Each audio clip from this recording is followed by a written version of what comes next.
Introduce you our electron microscope T20. There are a few basic rules. The first one I will mention is no drinks directly on this desk.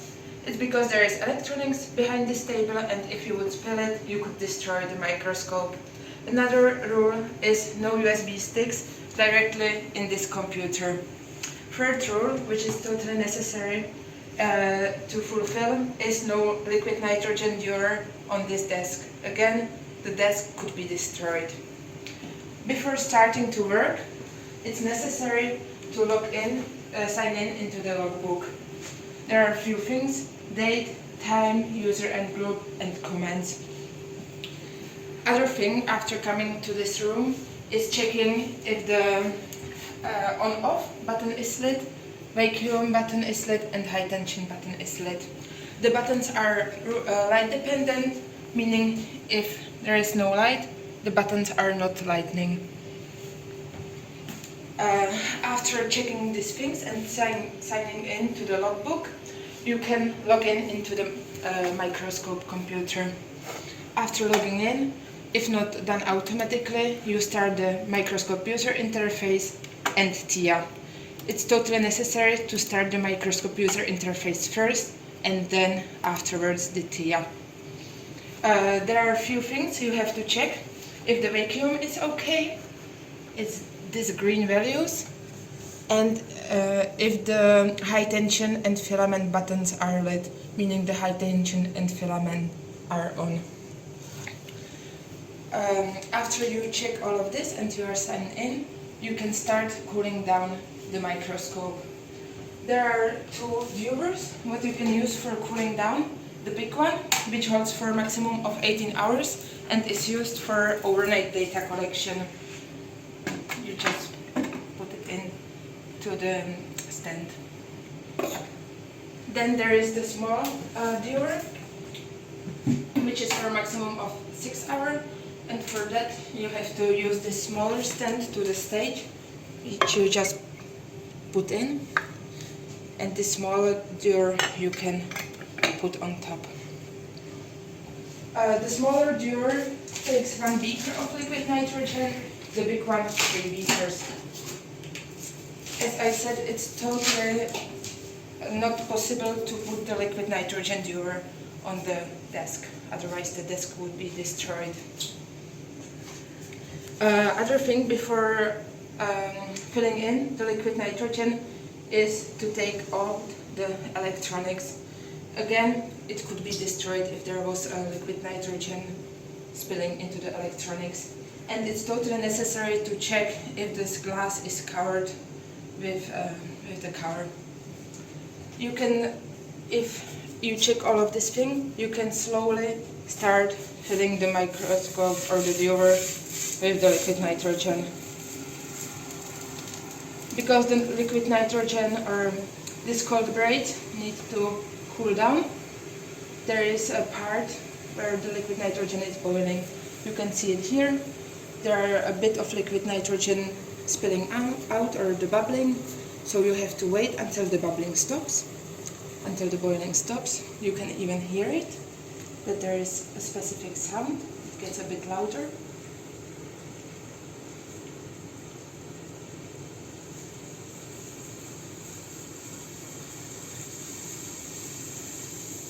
So exactly now, and now you can slowly pour a bit more of liquid nitrogen.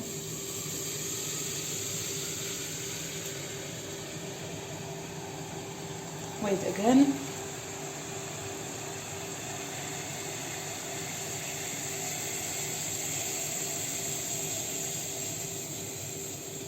And then fill the rest.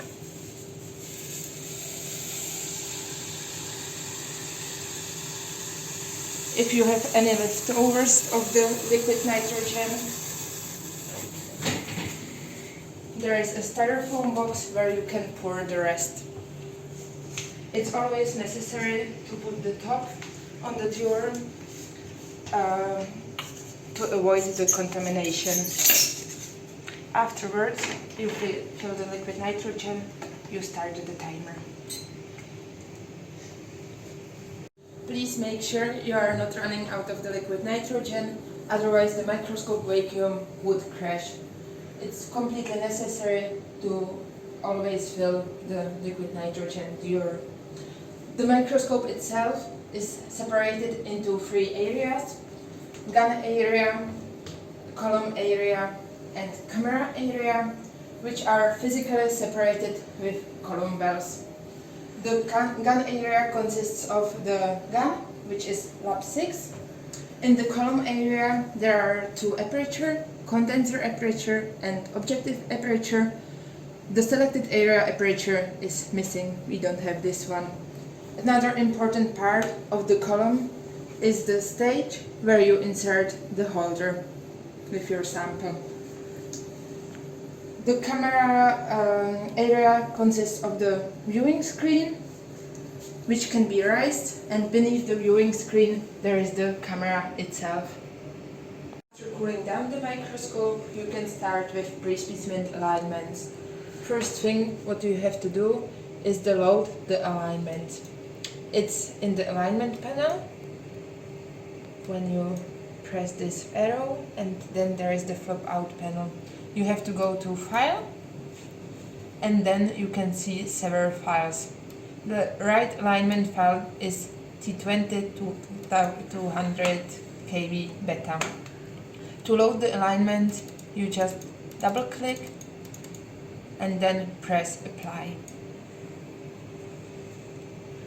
Afterwards, you have to make sure the viewing screen is lowered. If it's not that case, on the left side of the microscope you can press the button and the viewing screen goes down.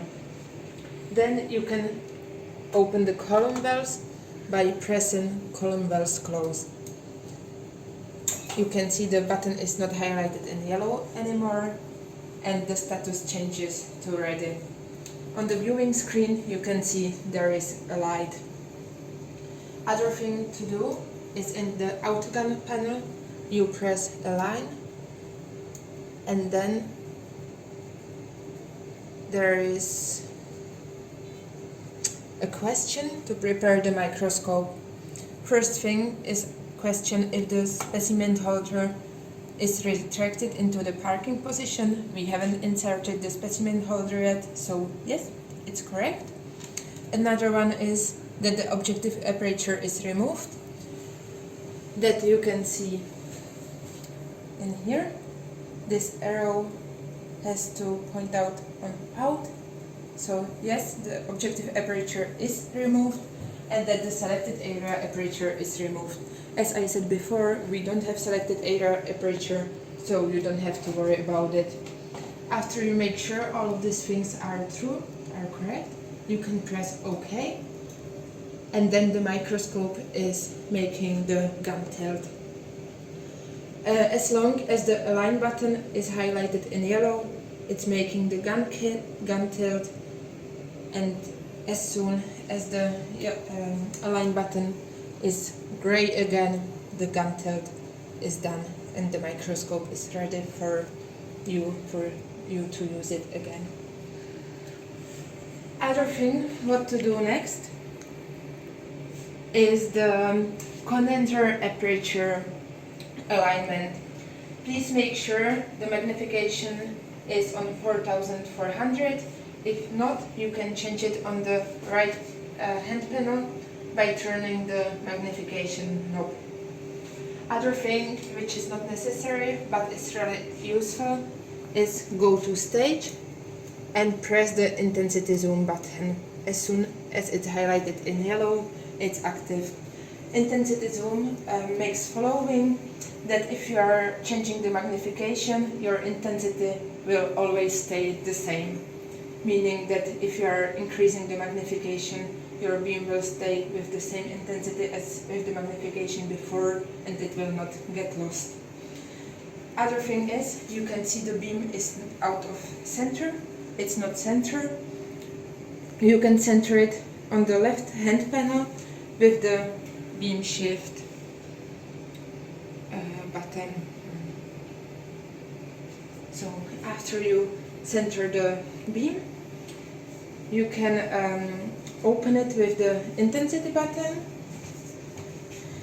Please make sure that you are always opening the beam clockwise, closing the beam counterclockwise. If it's not this case, you are on the other side of the crossover, and this other side of the crossover is not aligned. So you will never get the results as you would get on this side of the crossover. You have to check now if the beam is opening concentrically, and if not, you have to center the condenser aperture. The condenser aperture can be centered with these two screws, and you can just slowly turn them, and you can see the beam is afterwards moving. If you are happy with the centering, again with intensity, you can check it by closing and opening the beam. Other alignment is the condenser stigmator alignment. For that, you have to increase the magnification to 25,000. As I said, you can see I increased the magnification, but the intensity stays the same. It's not changing. So after you increase the magnification to 25,000, you just press on the left hand button the stigmator button. On the left hand panel you press the stigmator button. You see now it's highlighted in red, meaning it is active. In the microscope user interface there was this stigmator panel flopping out. Please be sure you have to always switch to condenser stigmator. It's automatically on objective stigmator, but you can never correct for objective stigmator without sample in. So you have to always make sure to change for condenser stigmator. Even if I would switch off the stigmator, switch it on again, it would be again on objective. Every time you have to change for condenser stigmator. How to stigmate is, again, you lower the intensity and close to the crossover. If your beam appears to be elliptical, if it's not roundish, you can, with multifunction X, which is on the left hand panel, or multifunction Y, which is on the right hand panel, you can try to correct for condenser astigmatism.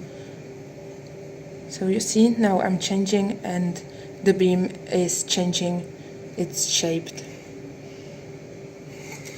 After you are happy with the shape of the beam, you just press the stigmator button again. The flop out panel disappears and the red light is off. The next thing what to do is increase the beam, make the beam bigger with the intensity button, change the magnification to 4400 again, and switch off the column valves. After finishing your pre-speciment alignment, make sure your column valves are closed and the microscope has been cooled down for at least 15 minutes. If not, you have to stop and wait until it's at least 15 minutes. Now we can go to sample loading. To load the sample, there is this aluminum plug which is there to avoid any dirt or dust to get inside the microscope. Firstly, you have to remove it. You have to make sure that you always press with one of the fingers against these violet plates. If you would just pour it out like this, you could tear off some parts of the stage and destroy the microscope. So you take the plug with these two fingers, and with the third one you press against the violet plate and you can gently take it out. You see now the light is on, meaning that the microscope is doing something. If the light is on, it's the microscope's turn and it's a no-go that you start doing something by yourself. This aluminum plug is a high vacuum part, meaning that it has only one place where it can be stored, and it's in this box on this high vacuum tissue. Please never ever put it anywhere else, otherwise it could get contaminated. Other thing before loading the sample is you go to stage panel, flop out, and here you reset the holder. It's just to make sure the stage is centered. Then you go to gun and vacuum panel and again flap out. Here please make sure that airlock pump time is set to 120 seconds, and then in cryo you can press pre-pump airlock. The microscope light goes on, and it means that it's the microscope time, it's pumping. You cannot insert the sample or do anything now. Now the sample loading to the holder. There are two kinds of holder. One is single tilt holder, which is used for data collection or for normal acquisition, and this one we will use now. Then we have double tilt holder, which is used for the tomography, for acquiring of the tilt series. This metal part of the holder from the O-ring on is high vacuum part, so it's totally forbidden to touch this part with your hands. You have to make always sure that you are touching only from here towards the end. To insert the holder, the sample, you remove the top, and there is this little tool, and you locate the pin. It's always good to hold with the second hand. You locate the pin, and then you can slowly open. Never ever leave this tool inside. It's from the security reason. You are now moving around the holder, and if you would crash it, you could really destroy it. So it has two places where this tool can go, and it's on each side of the holder. Now you can take tweezers and take your sample, and you can see there is a small gap where you can slide your sample in with the tweezers.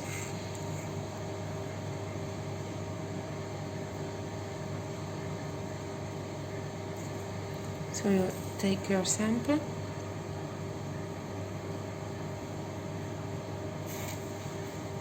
and if you are happy,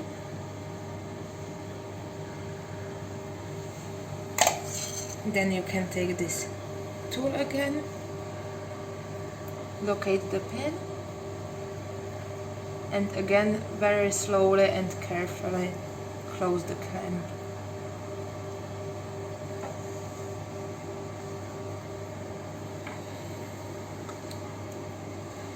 So as soon as your sample is inserted into the holder, you take the holder, and under the magnifying glass you check if there is no dirt on the O-ring. The white thing, as you can see, it's allowed to be there because it's high vacuum grease. You have to check if there is no hair or no dirt. If there is something, please contact one of the facility staff and never remove it with your hands. So you can see now the microscope light is off, so we can start with inserting the holder to the microscope. There is this small pin which has to be located in the close position. To help you with the location, there is the white stripe on the holder itself. So you should try to be more on the right side of the microscope or of the hole than the left side, and you slowly insert the holder until you feel the resistance. Now I feel the resistance and the insertion is not possible to continue further. And in the microscope screen there is now status error log, and there is error log cycle time remaining, and you have to wait for 2 minutes until error log is pumped. As soon as error log pump time is over, then this light is off, as you can see now, and you can start with the sample insertion. Always press a bit down, really gently, like with the weight of your hand, not up. And again, always be sure to hold this purple part of the holder, and then you can start really slowly to turn with the holder to the open position. You have to check the vacuum values, and if the column vacuum or if the vacuum is rising, then you have to always stop and wait until the vacuum reaches the correct values again. If it's not the case, you could crash the vacuum, so here you have to be really careful. So now my vacuum raised, I have to wait until it has the correct value again, otherwise I could crash the vacuum. When you go to open position, the sample holder starts to be really sucked in, and you can slowly insert it. Make sure there are two positions, and you can have it still half open, even though it seems it's already in, but it has to be really on the left side, really inside.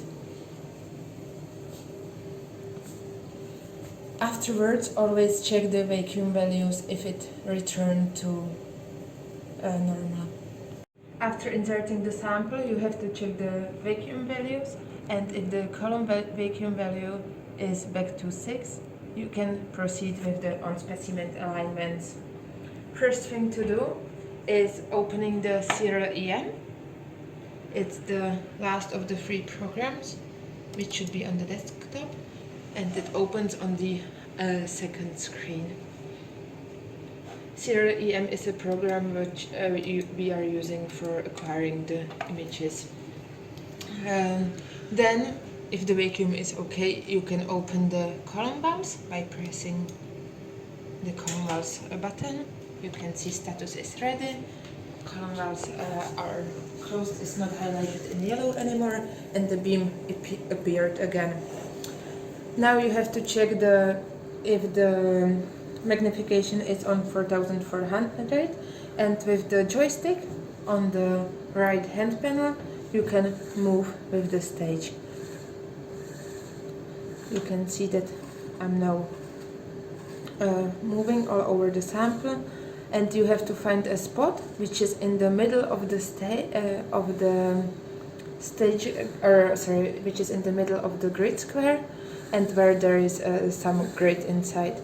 If you find some spot which might be sufficient, you can save it in stage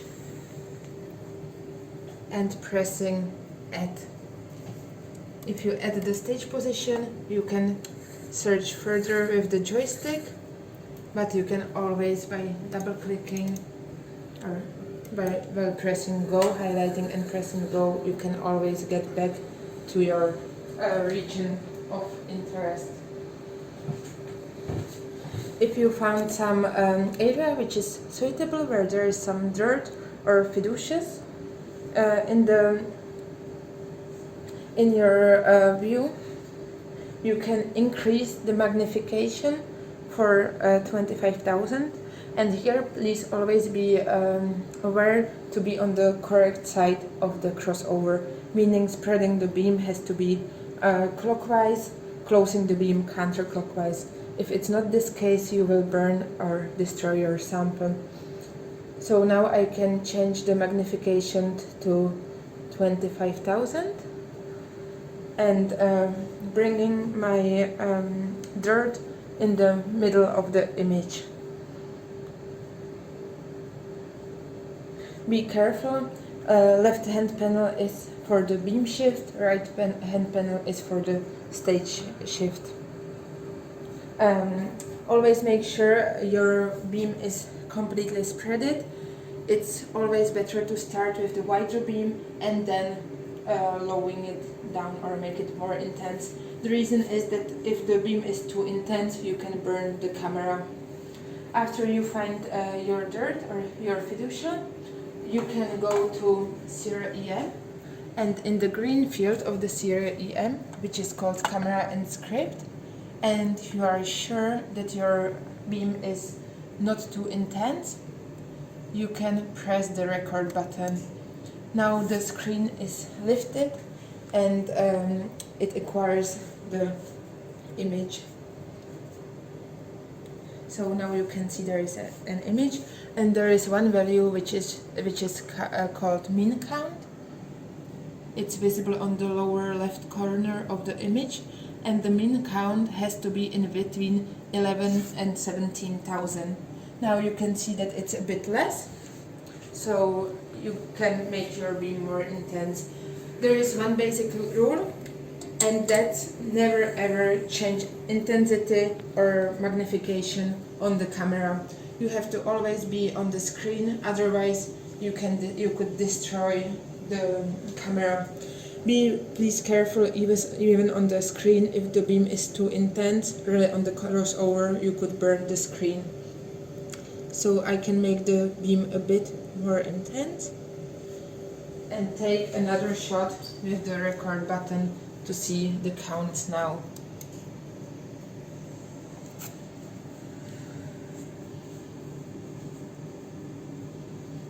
Now you see the counts are better, but still not ideal, the mean count is not in between 11 and 17,000, so I have to lower the main viewing screen again, make my beam even a bit more intense,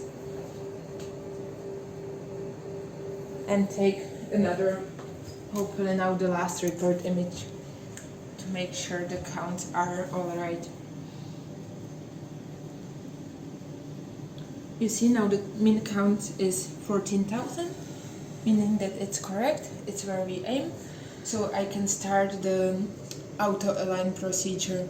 The auto-align procedure is also in the camera and script, in the green part of the serial EM. And now there is a window which is asking you if the magnification is on 29,000. It is, we set it to 29,000.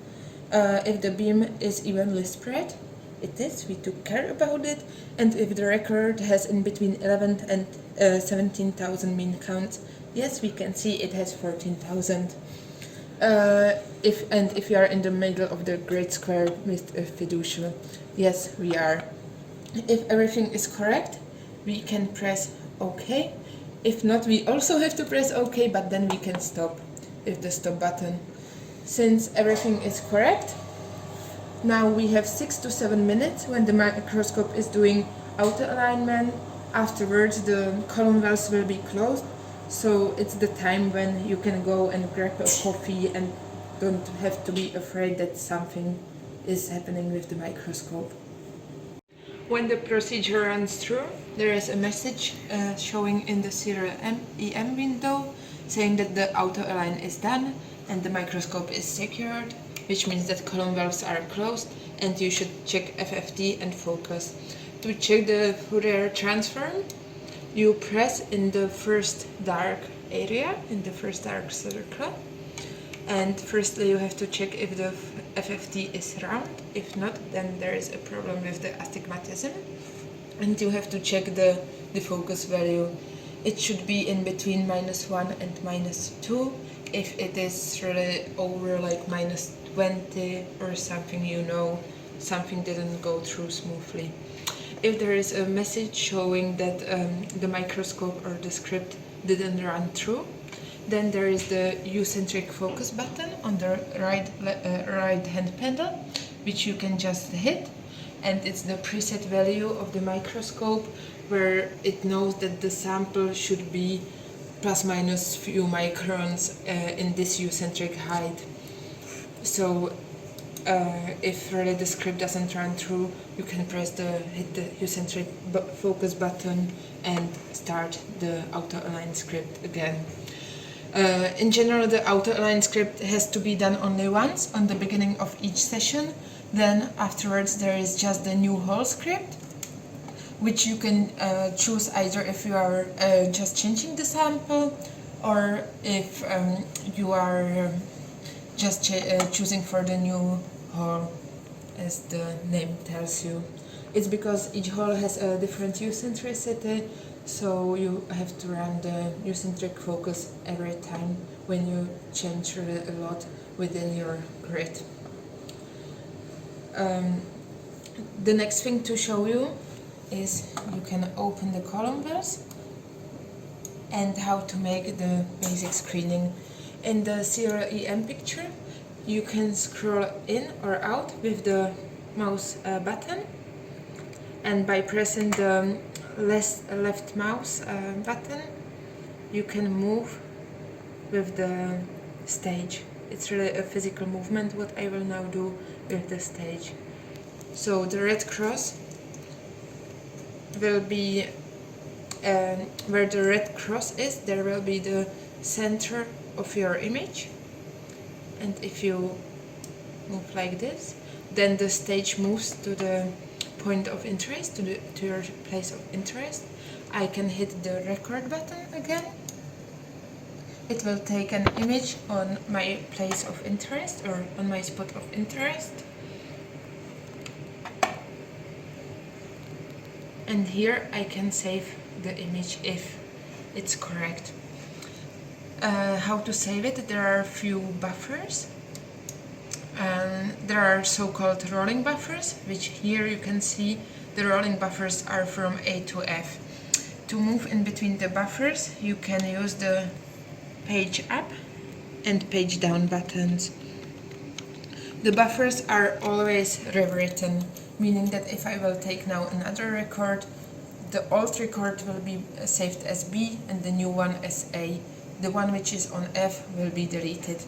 That's why there are two possibilities, either save A or save active. You see now, active one is B. So if I would now hit the save active, this image would be saved. In this case, A is active, meaning that it's the same. So if I want to save the image, I hit save A. And here are a few possibilities how to save your images. We prefer to save the images as a series of TIFF files listed in an Autodoc file with no compression of the file. It means that all of the files, now you can choose the folder. We are always saving data on E, to your name, to your folder.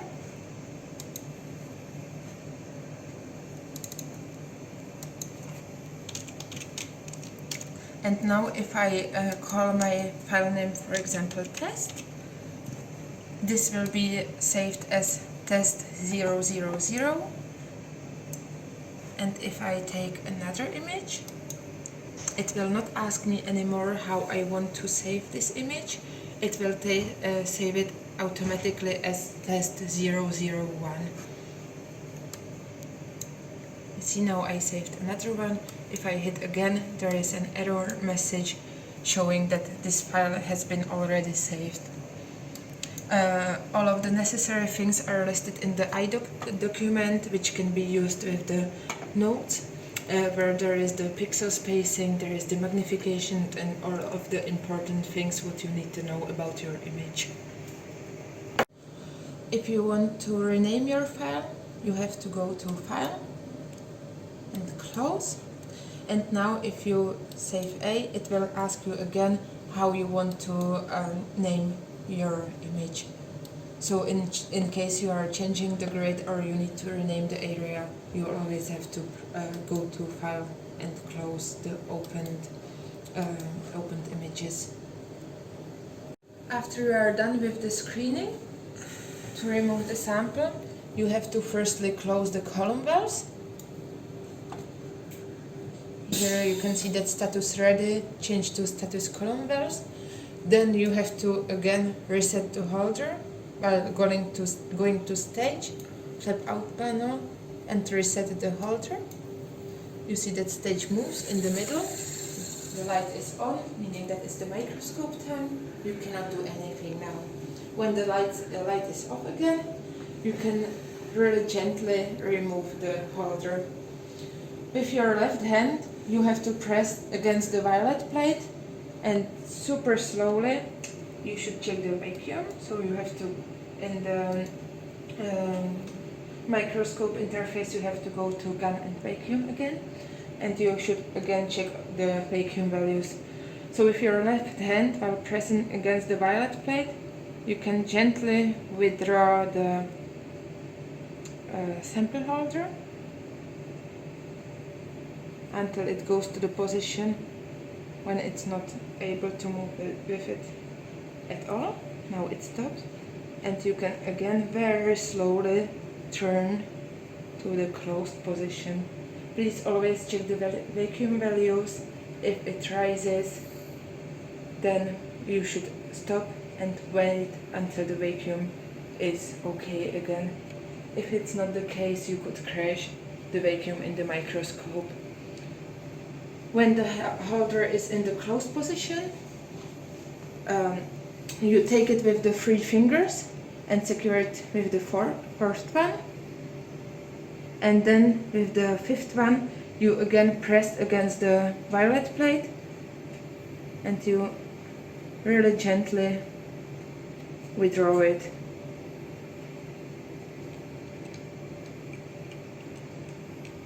Please be again sure not to touch this part and never ever leave your sample holder like this.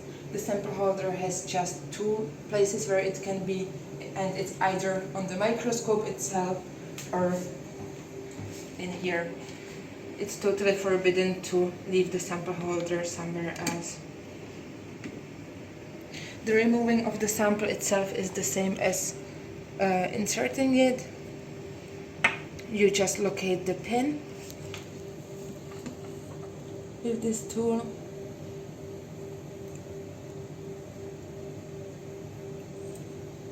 Slowly raise the clamp.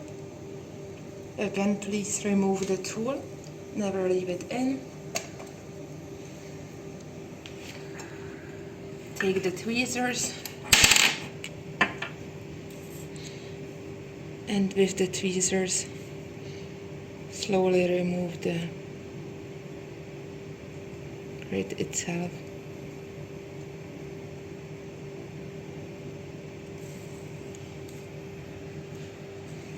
And the grid is on the in the safe place. You take this tool again, locate the pin, and slowly close the clamp.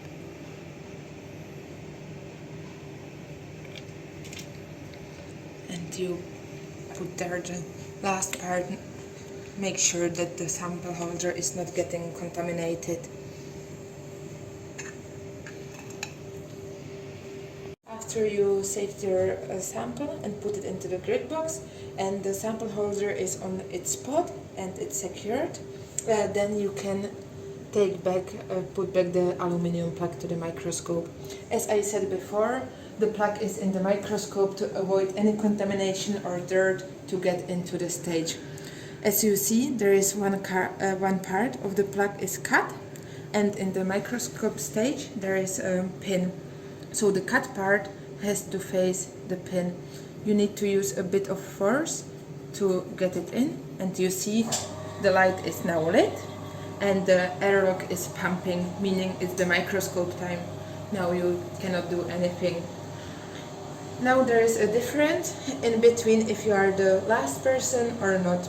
There is a reservation system on the screen where you can double click and you can check if you are the last person or not.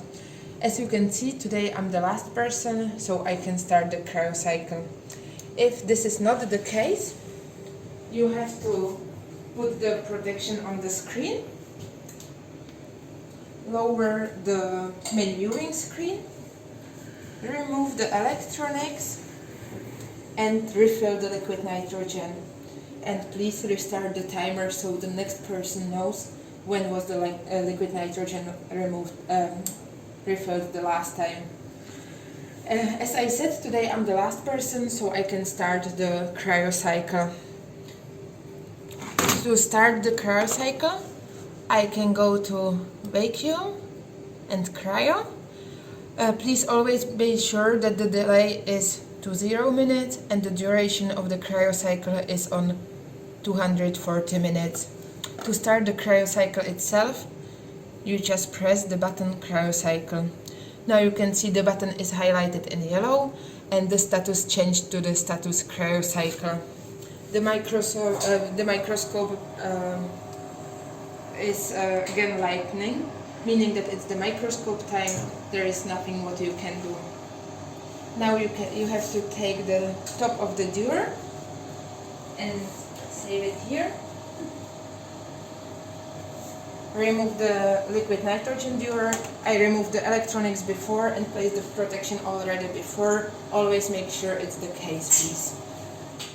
So I can remove the liquid nitrogen dewar and put the absorbent tissue underneath the cold braids.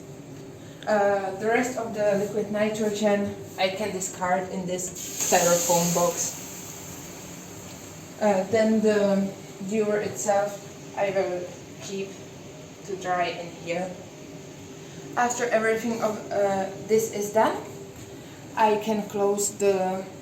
Please make sure again that the objective aperture has to be out when you are starting the cryo cycle, meaning that just turning this pin to out. After everything is done, I can close the third-party software, meaning firstly Serial EM. I don't want to save lock window before starting. Then I close the TIA. I don't want to save the CCD. And the last one, I close the microscope user interface. Since I have still the reservation system opened, I can close even this. It's not allowed here to shut down the microscope. You can always just lock off, and this is correct. So afterwards you lock yourself off, and if you are locked out, you switch off both screens. Then you put the drift cap back on the microscope stage.